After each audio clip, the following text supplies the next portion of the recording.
Hi ಎಲ್ರಿಗೂ ನಮಸ್ತೆ. Welcome back to my YouTube channel. ಎಲ್ಲರೂ ಹೇಗಿದ್ದೀರಾ? ಐ ಹೋಪ್ ನೀವೆಲ್ಲ ಆರೋಗ್ಯವಾಗಿ ಆರಾಮಾಗಿದ್ದೀರಾ ಅಂತ ಅಂದ್ಕೊಂಡಿದ್ದೀನಿ. ನಾನು ಕೂಡ ಆರಾಮಾಗಿದ್ದೀನಿ. ಬುಧವಾರ ಬೆಳಗ್ಗೆ ಇದ್ದಾನೆ ವ್ಲಾಗ್ನ ಶುರು ಮಾಡ್ತಿದ್ದೀನಿ.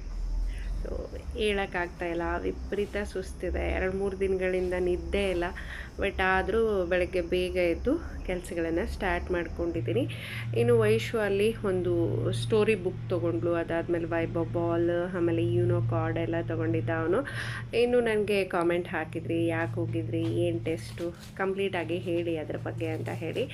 ಸುಮಾರು ವೀಡಿಯೋದಲ್ಲಿ ಹೇಳಿದ್ದೀನಿ ನಾನು, ನನಗೆ ಥೈರಾಯ್ಡ್ ಪ್ರಾಬ್ಲಮ್ ಇದೆ ಅಂತ ಹೇಳಿ. ಸೊ ಪ್ರತಿ ವರ್ಷವೂ ಥೈರಾಯ್ಡ್ ಪ್ರಾಬ್ಲಮ್ ಇರೋದ್ರಿಂದ ವರ್ಷಕ್ಕೊಂದ್ಸರಿ ನಾನು ಚೆಕಪ್ನ ಮಾಡಿಸ್ಕೊಳ್ತೀನಿ. ಥೈರಾಯ್ಡ್ ಯಾವ ಲೆವೆಲಲ್ಲಿದೆ, ಟ್ಯಾಬ್ಲೆಟ್ ಜಾಸ್ತಿ ತೊಗೋಬೇಕಾ ಅಥವಾ ಇರೋದನ್ನು ಕಂಟಿನ್ಯೂ ಮಾಡಬೇಕಾ ಅನ್ನೋದು ನಮಗೆ ಗೊತ್ತಾಗತ್ತೆ. ಇನ್ನು ಇವಾಗ ಒಂದು 6 ತಿಂಗಳಿಂದ ನನಗೆ ವಿಟಮಿನ್ B12 ತುಂಬ ಕಡಿಮೆ ಆಗಿದೆ. ಆಮೇಲೆ ವಿಟಮಿನ್ D3 ಕೂಡ ತುಂಬಾ ಕಡಿಮೆ ಆಗಿದೆ. ಸೊ ಇಲ್ಲೇ ಒಂದು ಸರಿ ತೋರಿಸಿದ್ದೆ ನಾನು ಡಾಕ್ಟ್ರ್ ಹತ್ರ. ಅವರು D3 ತುಂಬ ಕಡಿಮೆ ಇದೆ ನಿಮಗೆ, ಸೊ ಆವಾಗವಾಗ ಒಂದು ಸ್ವಲ್ಪ ಹೊತ್ತು ಬಿಸಿಲಲ್ಲಿ ಕೂತ್ಕೊಳ್ಳಿ, ಆಮೇಲೆ ಫುಡ್ ಈ ಥರದ್ದು ತೊಗೊಳ್ರಿ ಅಂತಲೇ ಹೇಳಿ ಒಂದಿಷ್ಟು ಮೆಡಿಸನ್ ಕೊಟ್ಟಿದ್ದರು. ಸೊ ಅದನ್ನು ತೊಗೊಂಡು ಒಂದು ಸ್ವಲ್ಪ ದಿನ ಆದರೂ ಕೂಡ ಅದೇನು ನನಗೆ ರಿಲೀಫ್ ಅಂತ ಅನ್ನಿಸ್ತಾ ಇರಲಿಲ್ಲ. ಅವಾಗವಾಗ ಪೇನ್ ಬರ್ತಾನೆ ಇತ್ತು. ಬಲಗೈ ಎಲ್ಲ ಸಿಕ್ಕಾಪಟ್ಟೆ ನೋವಾಗೋದು ಕೆಲಸ ಮಾಡಿದಾಗ. ಹಂಗಾಗಿ ಈ ಸರಿ ಆ 2 ಟೆಸ್ಟ್ಗಳನ್ನು ಕೂಡ ನಾನು ಅಲ್ಲೇ ಮಾಡಿಸ್ಕೊಂಡೆ.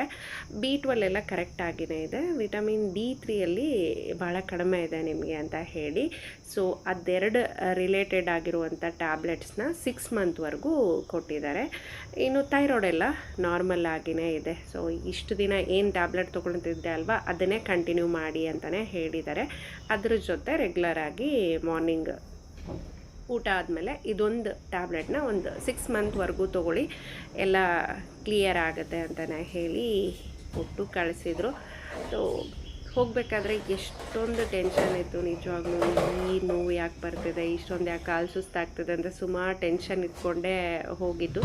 ಬಟ್ ಬರಬೇಕಾದ್ರೆ ತುಂಬಾ ರಿಲೀಫ್ ಆಗಿಯೇ ಊರಿಗೆ ಬಂದೆ. ಒಂಥರ ನೆಮ್ಮದಿ ಅನಿಸುತ್ತೆ. ನಾವು ವರ್ಷಕ್ಕೊಂದ್ಸರಿ ನಮಗೇನಾದರೂ ಪ್ರಾಬ್ಲಮ್ ಇದೆ, ಥೈರಾಯ್ಡ್ದಿದೆ, PCOD ಈ ಥರದ್ದು ಇರುತ್ತಲ್ವ. ಸೊ ವರ್ಷಕ್ಕೊಂದ್ಸರಿ ಚೆಕಪ್ ಮಾಡಿಸ್ಕೊಂಡ್ಬಿಟ್ರೆ ಪೀಸ್ಫುಲ್ಲಾಗಿ ಕಳಿಬೋದು ಅಂತ ಹೇಳಿ. ಇನ್ನು ಮೆಡಿಸನ್ನೆಲ್ಲ ಒಂದು ಬಾಕ್ಸಲ್ಲಿ ಹಾಕಿ ಎತ್ತಿರ್ತಿದ್ದೀನಿ. ಮೇನ್ ಪ್ರಾಬ್ಲಮ್ ಏನಪ್ಪ ಅಂದರೆ ಮೆಡಿಸನ್ ತೊಗೊಂಡು ಬಂದಿರ್ತೀವಿ, ಅದನ್ನು ತೊಗೊಳೋಕೆ ನೆನಪೇ ಆಗೋಲ್ಲ. ಇಷ್ಟು ಸರಿ ಹಂಗೆ ಆಗ್ತಾ ಇರುತ್ತೆ. ಸೊ ಅದಕ್ಕೆ ಥೈರಾಯ್ಡ್ ಟ್ಯಾಬ್ಲೆಟ್ ಜೊತೆನೇ ಇಟ್ಕೊಂಡಿದ್ದೀನಿ. ನೆನಪಾಗುತ್ತೆ ತೊಗೊಳ್ಳೋ ಟೈಮಲ್ಲಿ ಅಂತ ಹೇಳಿ. ಇನ್ನು ತೊಗೊಂಡೋಗಿರುವಂಥ ಬಟ್ಟೆಗಳೆಲ್ಲ ತೊಳೆಯೋದಕ್ಕೆ ಹಾಕ್ಬಿಡೋಣ ಅಂತ ಹೇಳಿ ಮಷಿನ್ಗೆ ಹಾಕ್ತಿದ್ದೀನಿ. ಸೊ ಬ್ಯಾಕ್ ಟು ಬ್ಯಾಕ್ ಕೆಲಸ ಇದ್ದಾವೆ ಇವತ್ತು. ನಿಜವಾಗ್ಲೂ ಎಷ್ಟೊಂದೆಲ್ಲ ಸುಸ್ತಾಗಿದೆ. ಬಟ್ ಏನು ಮಾಡೋದು, ನಾವಿಲ್ಲದೆ ಇರೋ ಟೈಮಲ್ಲಿ ಮಳೆ ಬಂದು ವಿಪರೀತ ಗಲೀಜಾಗೋಗ್ಬಿಟ್ಟಿದೆ ಹೊರ್ಗಡೆ ಎಲ್ಲ. ಸೊ ತೋರಿಸ್ತೀನಿ ಬನ್ನಿ ಯಾವ ರೀತಿ ಎಲ್ಲ ಮಳೆ ಬಂದಿದೆ, ಎಷ್ಟೊಂದೆಲ್ಲ ಗಲೀಜಾಗೋಗ್ಬಿಟ್ಟಿದೆ ಅಂತ ಹೇಳಿ. ವರುಣನ ಆರ್ಭಟಕ್ಕೆ ನಮ್ಮ ಮನೆಯಲ್ಲಿರುವಂಥ ಗಿಡ ಮಣ್ಣು ಎಲ್ಲ ತತ್ತರಿಸಿ ಹೋಗ್ಬಿಟ್ಟಿದೆ. ನಿಜವಾಗ್ಲೂ ನೋಡಿ ಎಷ್ಟೆಲ್ಲ ಗಲೀಜಾಗೋಗಿದೆ. ಇದನ್ನು ಹೆಂಗೆ ಕ್ಲೀನ್ ಮಾಡಬೇಕು ಅಂತಲೇ ಗೊತ್ತಾಗ್ತಾಯಿಲ್ಲ. ವಿಪರೀತ ಮಣ್ಣು, ಆಮೇಲೆ ಗಿಡಗಳೆಲ್ಲ ಉಳ್ಳಿ ಬಿದ್ದುಬಿಟ್ಟಿತ್ತು ಬೆಳಗ್ಗೆ ಬಂದಾಗ. ಸೊ ಎಲ್ಲ ನೀಟಾಗಿ ಎತ್ತಿಟ್ಟಿದ್ದೀನಿ. ಇನ್ನು ನಿನ್ನೆ ಬಂದಿರೋ ಪೇಪರೆಲ್ಲ ಇಲ್ಲೇ ಬಿದ್ದು ಹಾಳಾಗೋಗಿದೆ. ಸೊ ಕೆಂಪು ಮಣ್ಣು ಇರುತ್ತಲ್ಲ ಪಾಟಲ್ಲಿ, ಮಳೆ ನೀರು ಬಿದ್ದಂಗೆಲ್ಲ ಆ ಮಣ್ಣೆಲ್ಲ ಹೊರಗಡೆ ಬಿದ್ದಿದೆ. ಇದನ್ನು ಕ್ಲೀನ್ ಮಾಡೋದೇ ಒಂದು ದೊಡ್ಡ ತಲೆನೋವು. ನಾವೊಂದು ಕಡೆ ಒರೆಸ್ತಾ ಇರ್ತೀವಿ, ಇನ್ನೊಂದು ಕಡೆ ಮಣ್ಣು ಬರ್ತಾನೆ ಇರುತ್ತೆ. ಅದು ಕಂಪ್ಲೀಟಾಗಿ ಕ್ಲೀನ್ ಆಗಬೇಕು ಅಂದರೆ 1 ಗಂಟೆ ಕೂತು ಒಂದು 4-5 ಸರಿ ಇದನ್ನು ಕ್ಲೀನ್ ಮಾಡ್ಕೋಬೇಕು. ಸೊ ಗಿಡಗಳಿದ್ದರೆ ಮನೆ ಚೆನ್ನಾಗಿ ಕಾಣುತ್ತೆ ಅಂತ ಇಷ್ಟೊಂದೆಲ್ಲ ಗಿಡಗಳನ್ನು ಇಟ್ಕೊಂಡಿದ್ದೀನಿ. ಅದಕ್ಕೆ ತಕ್ಕಂಗೆ ಕೆಲಸಗಳಿರುತ್ತೆ. ಬಾಲ್ಕನಿಯಲ್ಲಿ ಕೂಡ ಅಷ್ಟೇ ಜಾಸ್ತಿ ಗಿಡಗಳಿಗೆ ನೀರು ಬಿದ್ದು ಆ ಮಣ್ಣೆಲ್ಲ ಹೊರಗಡೆ ಬಿದ್ದು ಅದೆಲ್ಲ ಕೆಳಗಡೆ ಬಿದ್ದು ಇಷ್ಟೊಂದೆಲ್ಲ ಗಲೀಜಾಗೋಗ್ಬಿಟ್ಟಿದೆ ನೋಡಿ. ನಾವಿದ್ದಿದ್ರೆ ಇಷ್ಟೆಲ್ಲ ಆಗ್ತಾ ಇರಲಿಲ್ಲ. ಯಾವುದಕ್ಕೆ ಜಾಸ್ತಿ ನೀರು ಬೀಳ್ತಾ ಇರ್ತಿತ್ತು ಅದನ್ನು ಕೆಳಗಡೆ ಇಟ್ಕೊಳ್ತಾ ಇದ್ವಿ. ಆಮೇಲೆ ಡೋರು ವಿಂಡೋ ಇದೆಲ್ಲ ಕ್ಲೋಸ್ ಮಾಡ್ಕೊಂಬಿಟ್ರೆ ಇಷ್ಟೊಂದು ಗಲೀಜಾಗ್ತಾ ಇರಲಿಲ್ಲ. ಸೊ ಇಲ್ಲದೇ ಇರೋ ಟೈಮಲ್ಲಿ ಬಂದಿದೆ ಅಲ್ವಾ, ಹಂಗಾಗಿ ಈ ಪ್ರಾಬ್ಲಮ್ಮು. ಬಟ್ ಎಲ್ಲೋ ಒಂದು ಕಡೆ ಮನಸ್ಸಿಗೆ ಖುಷಿ, ಮಳೆ ಬಂದಿದೆ ಅಲ್ವಾ, ಒಂದು ಸ್ವಲ್ಪ ದಿನ ಡಸ್ಟ್ ಇರಲ್ಲ. ಮಳೆ ಬಂದುಬಿಟ್ರೆ ವಾತಾವರಣ ಕೂಡ ತುಂಬ ಚೆನ್ನಾಗಿರುತ್ತೆ. ಬಿಸಿಲು ಸಾಕಾಗೋಗ್ಬಿಟ್ಟಿತ್ತು. ಕ್ಲೈಮೇಟ್ ಎಲ್ಲ ಒಂದು ಸ್ವಲ್ಪ ತಣ್ಣಗಾಗುತ್ತಲ್ಲ ಅಂತ ಹೇಳಿ.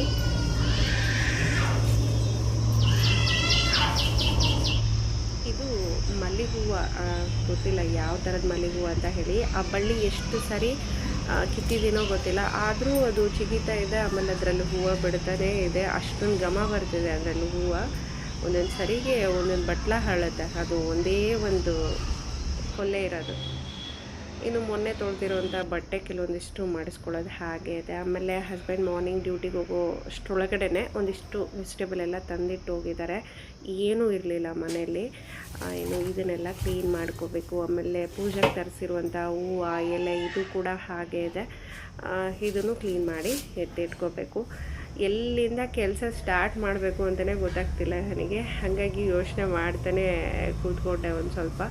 ನಾನೇನು ಮೇಲೆ ಮಾತ್ರ ನೀರು ಬಿದ್ದಿದೆ, ಕೆಳಗಡೆ ಏನೂ ಆಗಿಲ್ಲ ಅಂದ್ಕೊಂಡಿದ್ದೀನಿ. ಚಪ್ಪಲ್ ಸ್ಟ್ಯಾಂಡ್ ಫುಲ್ ನೀರಾಗೋಗಿದೆ ಒಳಗಡೆ.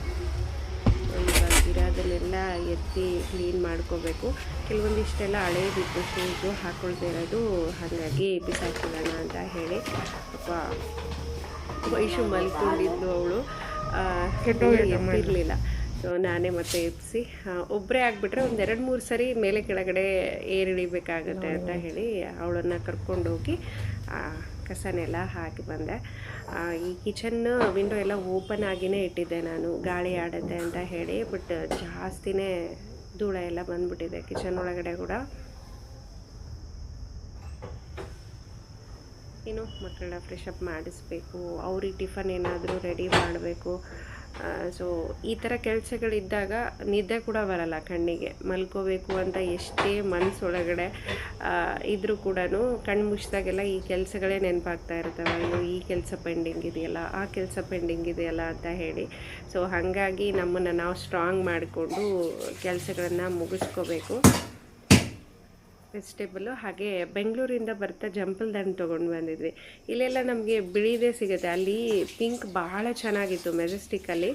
ಸೊ ಹಾಗಾಗಿ ಒಂದಿಷ್ಟು ಹಣ್ಣುಗಳನ್ನು ತೊಗೊಂಡು ಬಂದಿದ್ವಿ. ಇದನ್ನು ತೊಳೆದು ಎತ್ತಿಟ್ಕೊಂಡು ಕರಿಬೇವನ್ನೆಲ್ಲ ಸೋಸಿಟ್ಕೊಳ್ತಿದ್ದೀನಿ.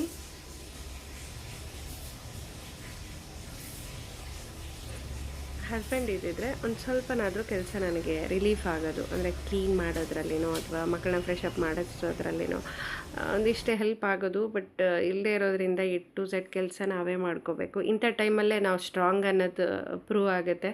ಯಾಕಂದರೆ ಪ್ರತಿಯೊಂದನ್ನು ಅಚ್ಚುಕಟ್ಟಾಗಿ ನಿಭಾಯಿಸಿ ಕೆಲಸಗಳನ್ನು ಮಾಡ್ಕೊಳ್ತೀವಿ. ಖಂಡಿತ ಮೆಂಟಲಿ ಸ್ಟ್ರಾಂಗ್ ಆಗಿರಬೇಕು ಅಷ್ಟೇ. ಯಾವುದೇ ಸಮಸ್ಯೆಗಳು ಬಂದರೂ ಭಯ ಪಡ್ದೇನೆ.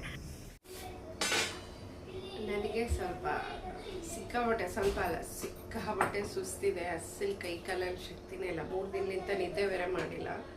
ಸೊ ಪಾಪ ಇವತ್ತು ವೈಶುನೇ ಅವ್ರ ತಮ್ಮನ್ನ ಫ್ರೆಶ್ ಅಪ್ ಮಾಡಿಸ್ತಿದ್ದಾಳೆ. ಮಾಡ್ಕೊಂಡು ತಿಂದು ನಿಧಾನವಾಗಿ ಕೆಲಸ ಮಾಡ್ಕೊಂಡ್ಬಿಡೋಣ ಅಂತ ಹೇಳಿ ಮಕ್ಕೊಂಡ್ರು ಕೂಡ ನಿದ್ದೆ ಬರೋಲ್ಲ. ಯಾಕಂದರೆ ಅಷ್ಟು ಕೆಲಸ ಇದೆ ಅಲ್ಲಿ ಹೊರಗಡೆ. ಅಂತೂ ಫುಲ್ಲು ನೀರೆಲ್ಲ ತುಂಬ್ಕೊಂಡ್ಬಿಟ್ಟಿದೆ, ಅದೆಲ್ಲನೂ ಕ್ಲೀನ್ ಮಾಡ್ಕೋಬೇಕು. ಇಲ್ಲ ನಾನೇ ಅವನನ್ನು ಫ್ರೆಶ್ ಅಪ್ ಮಾಡಿಸ್ತೀನಿ ಇವತ್ತೊಂದಿನ ಅಂತ ಹೇಳಿ ಪಾಪ ಅವಳು ಫ್ರೆಶ್ ಅಪ್ ಮಾಡಿಸ್ತಿದ್ದಾಳೆ.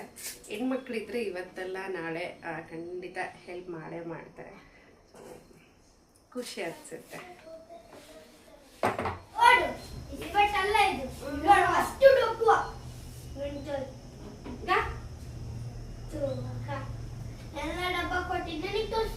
ಬ್ಲೂ ಮತ್ತೆ ರೆಡ್ ಇರ್ತದ ಈ ಕಾರ್ಡ್ ತೊಗೊಂಡಾಗಿಂದನೂ ಹೇಳೋನು, ಅಮ್ಮ ಇದು ಫುಲ್ ಫನ್ ಇರುತ್ತೆ, ಇದನ್ನು ಹಂಗೆ ಆಡ್ಬೋದು ಹಿಂಗೆ ಆಡ್ಬೋದು ಅಂತ ಹೇಳಿ. ಹೋಗಿ ಮುಂದೆ ನಿಂತರು ಅದರಲ್ಲಿ ಏನೂ ಅರ್ಥ ಆಗ್ತಾ ಇರಲಿಲ್ಲ ನನಗೆ. ಇಬ್ಬರು ಫ್ರೆಶ್ ಅಪ್ ಆಗಿದ್ದಾರಲ್ವ. ಸೊ ಟಿಫನ್ ಕೂಡ ರೆಡಿ ಆಗಿದೆ. ಉಪ್ಪಿಟ್ಟನ್ನ ಮಾಡಿದ್ದೀನಿ. ಇನ್ನು ಹಾಕ್ಕೊಟ್ಟು ತಿನ್ನಿಸ್ಬಿಟ್ರೆ ಅವರು ಹೊರಗಡೆ ಆಟ ಆಡೋಕ್ಕೆ ಹೋಗ್ತಾರೆ. ನನಗೆ ನೆಕ್ಸ್ಟ್ ಕೆಲಸಗಳನ್ನು ಮಾಡ್ಕೊಳ್ಳೋದಕ್ಕೆ ಈಸಿ ಆಗುತ್ತೆ ಅಂತ ಹೇಳಿ. ಇದೆಲ್ಲ ಕ್ಲೀನ್ ಮಾಡ್ಕೊಳ್ಳೋದಕ್ಕೆ ನನಗೆ ಒಂದು 2 ತಾಸು ಬೇಕಾಯಿತು ನಿಜವಾಗ್ಲೂ. ಸೊ ಸ್ಟ್ಯಾಂಡ್ ಇರೋದ್ರಿಂದ ಸ್ವಲ್ಪ ಬೆಟರ್ ಅನಿಸುತ್ತೆ. ಯಾಕಂದರೆ ಕೆಳಗಡೆ ನಾವು ಕ್ಲೀನ್ ಮಾಡ್ಕೊಂಬಿಡ್ಬೋದು. ಅದೇ ಸ್ಟ್ಯಾಂಡ್ ಇರಲಿಲ್ಲ ಅಂದರೆ ಪ್ರತಿಯೊಂದು ಪಾರ್ಟ್ನ ಎತ್ತೆತ್ತಿ ಕ್ಲೀನ್ ಮಾಡ್ಕೊಳ್ಳೋಷ್ಟೊತ್ತಿಗೆ ಗೊತ್ತಿಲ್ಲ ಕೈ ಇನ್ನೂ ಎಷ್ಟು ನೋವಾಗ್ತಿತ್ತೇನೋ ಅಂತ ಹೇಳಿ. ಯಾಕಂದರೆ ಎಲ್ಲವೂ ಸಿಮೆಂಟ್ ಪಾರ್ಟೇ ಹೊರಗಡೆ ಜಾಸ್ತಿ ಇದ್ದಾವೆ. ಆಮೇಲೆ ಇದರಲ್ಲಿ ಮಣ್ಣೆಲ್ಲ ಇರುತ್ತೆ. ಪ್ರತಿಯೊಂದು ಎತ್ತಿ ನಾವು ಅದನ್ನು ಕ್ಲೀನ್ ಮಾಡಬೇಕು ಅಂದರೆ ತುಂಬ ಕಷ್ಟ ಆಗುತ್ತೆ. ಸೊ ಸ್ಟ್ಯಾಂಡ್ ಇರೋದ್ರಿಂದ ಈಸಿಯಾಗಿ ಕ್ಲೀನಿಂಗ್ ಕೆಲಸನ ಮುಗಿಸ್ಕೊಂಡಿದ್ದೀನಿ. ಸೊ ಫೈನಲಿ ಹೊರಗಡೆ ಕ್ಲೀನಿಂಗ್ ಎಲ್ಲ ಮುಗೀತು. ವೆಜಿಟೇಬಲ್ ಎಲ್ಲ ತೊಳೆದಿಟ್ಟಿದ್ದೆ ಅಲ್ವಾ, ಅದೆಲ್ಲ ನೀರೆಲ್ಲ ಹೋಗಿದೆ. ಫ್ರಿಜ್ಜಲ್ಲಿ ಸ್ಟೋರ್ ಮಾಡ್ಕೊಂಬಿಡೋಣ ಅಂತ ಹೇಳಿ. ವೆಜಿಟೇಬಲ್ ತೊಗೊಂಬರಕ್ಕೆ ಹೋದಾಗ ಯಾವುದೂ ಅಷ್ಟೊಂದೆಲ್ಲ ಫ್ರೆಶ್ ಆಗಿರಲಿಲ್ಲ ಅಂತ ಹೇಳಿ ಬರೀ ಕ್ಯಾರೆಟು, ಆಮೇಲೆ ಕುಕುಂಬರು, ತುಪ್ರೆಕಾಯಿ, ಮೆಣಸಿನ್ಕಾಯಿ, ಟೊಮೆಟೊ, ಸ್ವಲ್ಪ ಕೊತ್ತಂಬರಿ, ಕರಿಬೇವು ಇಷ್ಟೇ ತೊಗೊಂಡು ಬಂದಿದ್ದು. ಫ್ರಿಜ್ಜಲ್ಲಿ ಹೋಗಬೇಕಾದ್ರೆ ಮ್ಯಾಂಗೋಸ್ ಎಲ್ಲ ಇತ್ತು, ಒಂದು 3-4. ಅದೇ ಒಂದೆರಡು ದಿನ ಆಗಿತ್ತು ತೊಗೊಂಡು ಬಂದು. ಟೋಟಲ್ ಒಂದು 4-5 ದಿನ ಆಯಿತು ಅಂತಲೇ ಅಂದ್ಕೊಳ್ತೀನಿ. ಅಷ್ಟೊತ್ತಿಗೆ ಎಲ್ಲ ಹಾಳಾಗೋಗಿದೆ ಅದರೊಳಗಡೆ. ಸೊ ನೋಡಿದರೆ ಗೊತ್ತಾಗುತ್ತೆ ಅವಕ್ಕೆಲ್ಲ ಕೆಮಿಕಲ್ ಹಾಕಿದ್ದಾರೆ ಅಂತ ಹೇಳಿ. ಒಂಥರ ಕಲರೇ ಚೇಂಜ್ ಆಗೋಗ್ಬಿಟ್ಟಿದ್ದಾವೆ ಮ್ಯಾಂಗೋಸ್ದು. ಅವನ್ನೆಲ್ಲ ಬಿಸಾಕ್ಬಿಡೋಣ ಅಂತ ಹೇಳಿ ಫ್ರಿಜ್ನೆಲ್ಲ ಕ್ಲೀನ್ ಮಾಡಿಕೊಂಡು ವೆಜಿಟೇಬಲ್ನೆಲ್ಲ ಇಟ್ಕೊಂಡೆ. ಹಾಗೆ ಫ್ರೂಟ್ಸ್ನೆಲ್ಲ ಡೈನಿಂಗ್ ಟೇಬಲ್ ಬಾಸ್ಕೆಟಲ್ಲಿ ಹಾಕಿಡ್ತಿದ್ದೀನಿ. ಟೊಮೆಟೊನ ನಾನು ಯಾವಾಗಲೂ ಹೊರ್ಗಡೆನೇ ಇಡ್ತೀನಿ. ಕಲರೆಲ್ಲ ಹೆಂಗೆ ಚೇಂಜ್ ಆಗೋಗಿದೆ ಅದು ಫ್ರೂಟ್ಸ್ದು.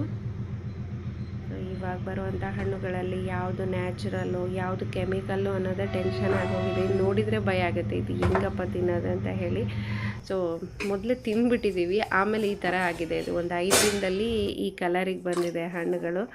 ಸೊ ಆದಷ್ಟು ನೋಡಿ ಆರ್ಗ್ಯಾನಿಕ್ ಎಲ್ಲ ಸಿಗುತ್ತೆ ಅಂತ ಹೇಳ್ತಾರೆ, ಆ ಥರದ ಹಣ್ಣುಗಳನ್ನೇ ತೊಗೊಂಡು ಬಂದು ತಿನ್ನೋದು ಒಳ್ಳೆಯದು. ಮಧ್ಯಾಹ್ನ ಬೇಗ ಆಗೋ ಥರ ಬೇಳೆ ಸಾರನ್ನ ಮಾಡ್ಕೊಳ್ತಿದ್ದೀನಿ. ನುಗ್ಗೆ ಸೊಪ್ಪನ್ನು ನಾನು ಸ್ಟೋರ್ ಮಾಡಿ ಇಟ್ಕೊಂಡಿರ್ತೀನಿ ತೊಳೆದು. ಸೊ ಅದು ನಮ್ಗೆ ಆರಾಮಾಗಿ ಒಂದು 3 ತಿಂಗಳವರೆಗೂ ಬರುತ್ತೆ. ಆವಾಗವಾಗ ನಾನು ಸೊಪ್ಪಿಲ್ಲ ನನ್ನ ಹತ್ರ, ಮೆಂತ್ಯ ಸೊಪ್ಪು, ಪಾಲಕ್ ಸೊಪ್ಪು ಅನ್ನೋ ಟೈಮಲ್ಲಿ ನುಗ್ಗೆ ಸೊಪ್ಪನ್ನು ಹಾಕಿ ಬೇಳೆ ಸಾರನ್ನು ಮಾಡ್ಕೊಳ್ತೀನಿ. ಸ್ವಲ್ಪ ವೆಜಿಟೇಬಲ್ಲು ನುಗ್ಗೆ ಸೊಪ್ಪನ್ನು ಹಾಕಿ ವಿಸಿಲ್ಗೆ ಇಟ್ಟು ಬಂದು ಈ ಕಡೆ ಬೆಡ್ರೂಮ್ನೆಲ್ಲ ಕ್ಲೀನ್ ಮಾಡ್ಕೊಳ್ತಿದ್ದೀನಿ. ಈ ಟೆಡ್ಡಿ ಬೇರ್ಸ್ ಎಲ್ಲ ವೈಭವ್ ವೈಶು 1 ವರ್ಷ 2 ವರ್ಷದ ಬರ್ಡೇ ಟೈಮಲ್ಲಿ ತೊಗೊಂಡಿರೋವಂಥದ್ದು, ಬಂದಿರೋವಂಥದ್ದು. ಸೊ ಅಮ್ಮ ಒಂದು ಕೊಡಿಸಿದ್ರು ವೈಶುಗೆ. ಆಮೇಲೆ ಗಿಫ್ಟ್ ಎಲ್ಲ ಮಾಡಿರೋವಂಥದ್ದು ಹಾಗೇ ಇದೆ. ಆಲ್ರೆಡಿ ಅವ್ರು ಎಷ್ಟೇ ದೊಡ್ಡವರಾದರೂ ಕೂಡ ಸೊ ಆ ಟೆಡ್ಡಿ ಬೇರ್ಸ್ ಎಲ್ಲ ಹಾಗೇ ಇದ್ದಾವೆ. ಅವ್ರು ಹಾಳು ಮಾಡ್ಕೊಳ್ಳಲ್ಲ, ಕಿತ್ತೋದಾಗಿರಲಿ ಆಮೇಲೆ ಗಲೀಜು ಮಾಡೋದಾಗಿರಲಿ ಮಾಡಲ್ಲ. ಸೊ ಹಾಗಾಗಿನೇ ಇವಾಗಲೂ ಅವು ತುಂಬ ನೀಟಾಗಿಯೇ ಇದ್ದಾವೆ.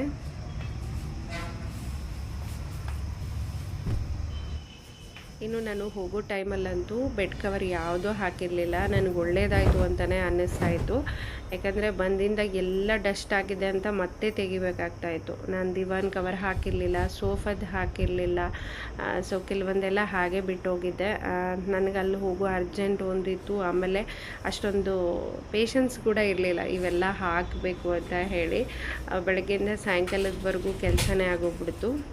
ಸಾಯಂಕಾಲ ಅಷ್ಟು ಬಟ್ಟೆ ಮಡಿಸಿಟ್ಟು ನಮ್ಮ ಬಟ್ಟೆ ಪ್ಯಾಕ್ ಮಾಡ್ಕೊಳ್ಳೋಷ್ಟೊತ್ತಿಗೆ ನನಗೆ ಅಲ್ಲಿಗೆ ಸಾಕಾಗೋಗ್ಬಿಟ್ಟಿತ್ತು.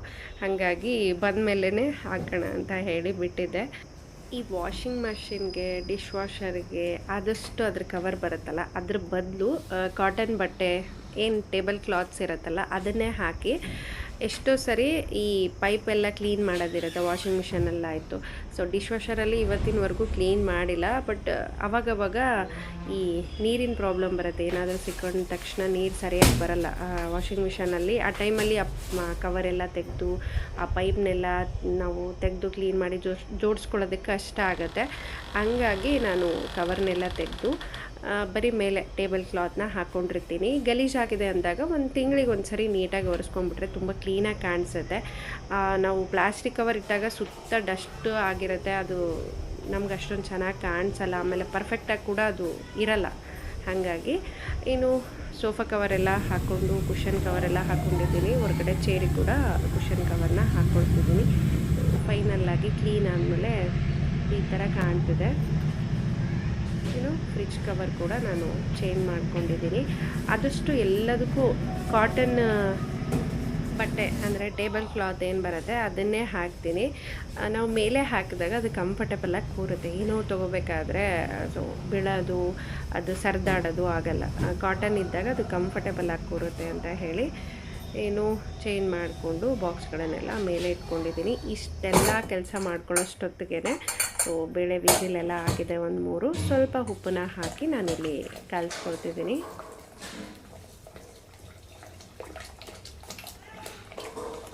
ಇವಾಗ ಇದಕ್ಕೆ ಒಗ್ಗರಣೆ ಕೊಟ್ಕೊಳ್ತಿದ್ದೀನಿ.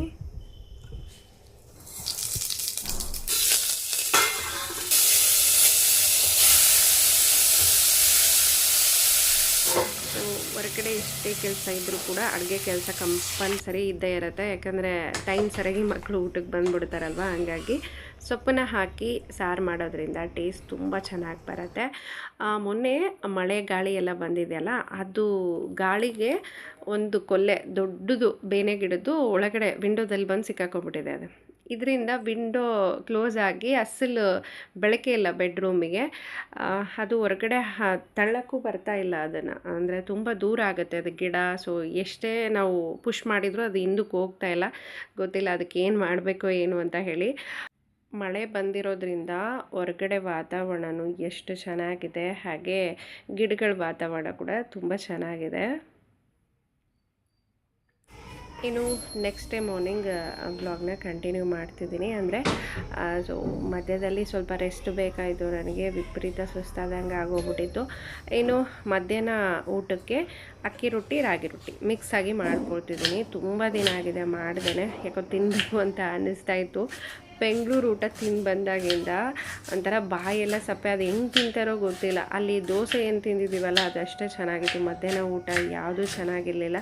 ಸೊ ನಾವು ಬಾಯಿ ತುಂಬ ಖಾರ ಉಪ್ಪು ತಿನ್ನೋರಿಗೆ ಅಷ್ಟೊಂದು ಸಪ್ಪೆ ಇರುವಂಥ ಊಟ ಅಸಲು ಇಷ್ಟ ಆಗಲ್ಲ.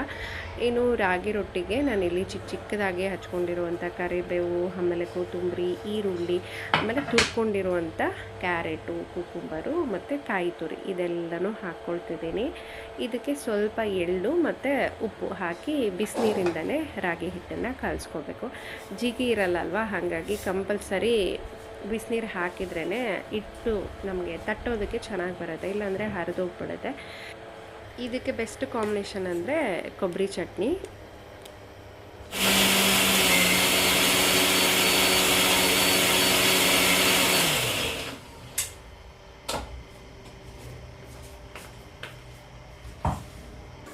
ನೋಡಿ ಚಟ್ನಿ ರೆಡಿ ಆಗಿದೆ. ಮೆಣಸಿನಕಾಯಿನ ಚಿಕ್ಕದಾಗಿ ಆದರೂ ಹಚ್ಕೋಬೋದು, ಇಲ್ಲ ಸ್ವಲ್ಪ ಪೇಸ್ಟ್ ಮಾಡಿ ಕೂಡ ಹಾಕ್ಕೋಬೋದು. ನಾನಿಲ್ಲಿ ಪೇಸ್ಟ್ ಮಾಡಿ ಹಾಕ್ಕೊಂಡು ಬಿಸಿನೀರು ಹಾಕಿ ಹಿಟ್ಟನ್ನು ಕಲಸಿಡ್ತಿದ್ದೀನಿ.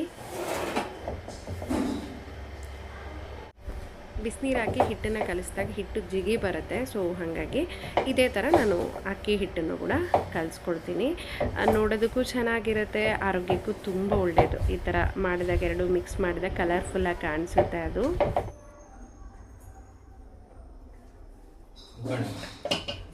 ಮತ್ತು ಒಗ್ಗರಣೆ ಕೊಟ್ಟಿಲ್ಲ ಅಂದರೂ ಕೂಡ ಹೋಗಲ್ಲ ಅದು ಒಳಗೆ.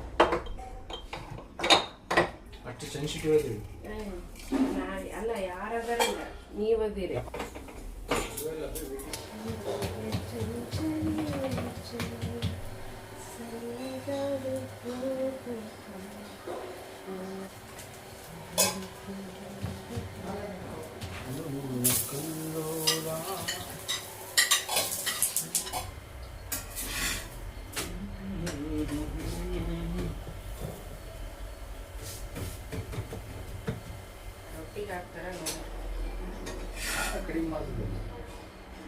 ಬಂದ್ರ ಇಬ್ರು?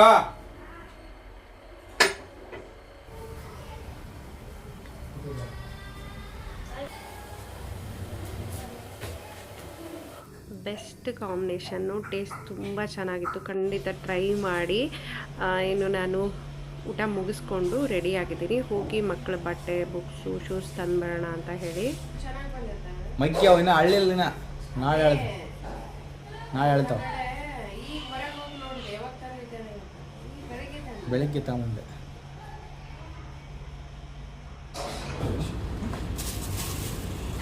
ಆಗ್ಬೋದಾ?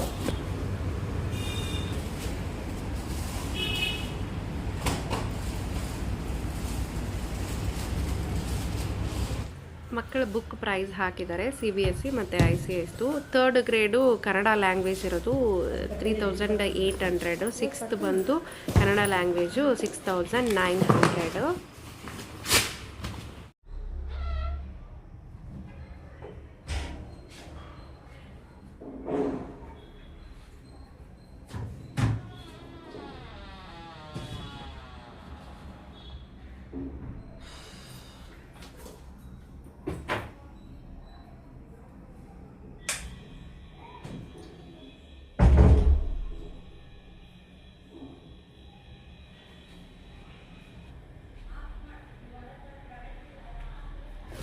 ಶೂಸ್ನ ಇಬ್ಬರಿಗೂ ಬಾಟದಲ್ಲೇ ತೊಗೊಂಡು ಬಂದ್ವಿ. ಕಂಫರ್ಟೇಬಲ್ ಆಗಿರುತ್ತೆ, ಆಮೇಲೆ ಕ್ವಾಲಿಟಿ ಎಲ್ಲ ತುಂಬ ಚೆನ್ನಾಗಿರುತ್ತೆ, ಲೈಟ್ ವೇಟ್ ಆಗಿರುತ್ತೆ ಅಂತ ಹೇಳಿ. ವೈಶು ಭಾಳ ಬೇಗ ಹಾಳು ಮಾಡ್ಕೊಳ್ಳಲ್ಲ, ಅವಳದು ಇನ್ನೂ ಇದೆ.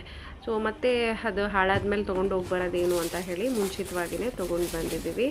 ಆಮೇಲೆ ಸಾಕ್ಸ್ ಎಲ್ಲ ಲಾಸ್ಟ್ ಇಯರ್ದೇನೂ ಇದೆ, ಹಾಗಾಗಿ ಒಂದು 2 ಜೊತೆ ತೊಗೊಂಡು ಬಂದಿರೋದು. ಇನ್ನು ಆಫರ್ ಇತ್ತು, 150 ರುಪೀಸ್ ಏನೋ ಮೈನಸ್ ಆಗ್ತಾಯಿತ್ತು, ಹಾಗಾಗಿ 2 ಜೊತೆ ಶೂಸು ಮತ್ತು ಸಾಕ್ಸು, ಅದರ ಜೊತೆ ಒಂದು ನೇಲ್ ಕಟ್ಟರ್ ತೊಗೊಂಡ್ವಿ. ಸೊ ಇದು ಫ್ರೀ ಬಂದಂಗೆ ಆಯಿತು, ತುಂಬ ಚೆನ್ನಾಗಿದೆ. ಆ್ಯಕ್ಚುಲಿ ಬಟ್ಟೆ, ಬುಕ್ಕು, ಶೂಸು ಎಲ್ಲ ತೊಗೊಂಡು ಬಂದ್ಬಿಡೋಣ ಅಂತಲೇ ಹೋಗಿದ್ದು. ಶೂಸ್ ಎಲ್ಲ ತೊಗೊಂಡ್ವಿ. ಬಟ್ಟೆ ತೊಗೋಕ್ಕೆ ಹೋದಾಗ ಅವ್ರು ಇಲ್ಲ ಮಕ್ಕಳನ್ನೇ ಕರ್ಕೊಂಬರ್ಬೇಕು, ನಾವು ಯಾವುದೇ ಕೊಟ್ಟರು ಕೂಡ ಈ ಸೈಜ್ ಆಗಲ್ಲ ಅಂತ ಹೇಳ್ತೀರಾ ನೀವು ಅಂತ ಹೇಳಿ. ಸೊ ಬೆಸ್ಟ್ ಅದು, ಮಕ್ಕಳನ್ನ ಕರ್ಕೊಂಡು ಹೋಗ್ಬಿಟ್ರೆ ಎಕ್ಸಾಕ್ಟ್ ಸೈಜ್ ಗೊತ್ತಾಗುತ್ತೆ. ನಾವೇನೋ ಹಾಗೆ ತೊಗೊಂಬಂದ್ಬಿಡೋಣ ಅಂದ್ಕೊಂಡ್ವಿ, ಅವರು ಇಲ್ಲ ಕಳಿಸಿ ಅಂತಲೇ ಹೇಳಿದರು. ಹಾಗಾಗಿ ಸೊ ಮಕ್ಕಳನ್ನ ಕರ್ಕೊಂಡು ಮತ್ತೆ ಅವರು ಇವಾಗ ಹೋದ್ರು. ಬಟ್ಟೆ ತೊಗೊಂಡು ಬಂದುಬಿಡ್ತೀನಿ, ಮತ್ತು ನಾಳೆ ಯಾವುದಿರೋದು ಡ್ಯೂಟಿ ಗೊತ್ತಾಗಲ್ಲ. ಮೊದಲೆಲ್ಲ ಬುಕ್ಕ ಹತ್ತಿರದಲ್ಲೇ ಸಿಗ್ತಾಯಿತ್ತು, ಚೈತನ್ಯ ಅಂತ ಹೇಳಿ. ಇವಾಗ ಟೆಕ್ನೋ ಮಾಡಿದ್ದಾರೆ, ತುಂಬ ದೂರ ಆಗುತ್ತೆ ನಿಜವಾಗ್ಲೂ. ಹೊತ್ಕೊಂಡು ಬರೋಷ್ಟೊತ್ತಿಗೆ ಸಾಕಾಗೋಯ್ತು. ರೆಗ್ಯುಲರಾಗಿ ವೈಶು ಹೆಂಗೆ ಸ್ಕೂಲಿಗೆ ತೊಗೊಂಡೋಗ್ತಾಳೆ ಅದೇ ಭಯ ಆಗಿದೆ, ಅವಳದೇ ಜಾಸ್ತಿ ಹೆವಿ ಇರೋದು. ಸೊ ನಾಳೆ ನಾನು ರ್ಯಾಪರ್ ಹಾಕೋ ಟೈಮಲ್ಲಿ ಆ ಬುಕ್ಗಳನ್ನೆಲ್ಲ ತೋರಿಸ್ತೀನಿ. ಸೊ ಇವತ್ತಿಗೆ ನಾನು ಈ ವ್ಲಾಗ್ನ ಎಂಡ್ ಮಾಡ್ತಿದ್ದೀನಿ ಇಲ್ಲಿಗೇ. ಸೊ ನಿಮಗೆ ನನ್ನ ವ್ಲಾಗೆಲ್ಲ ಇಷ್ಟ ಆಗಿದ್ದರೆ ಖಂಡಿತ ಇನ್ನೂ ನನ್ನ ಚಾನಲ್ನ ಸಬ್ಸ್ಕ್ರೈಬ್ ಮಾಡದೆ ನೋಡ್ತಾ ಇದ್ದರೆ ಸಬ್ಸ್ಕ್ರೈಬ್ ಮಾಡಿಕೊಂಡು ಸಪೋರ್ಟ್ ಮಾಡಿ. ನೀವು ಸಪೋರ್ಟ್ ಮಾಡಿದಾಗೇ ನನಗೂ ಒಳ್ಳೊಳ್ಳೆ ವಿಡಿಯೋ ಮಾಡೋದಕ್ಕೆ ಸಾಧ್ಯ ಆಗುತ್ತೆ.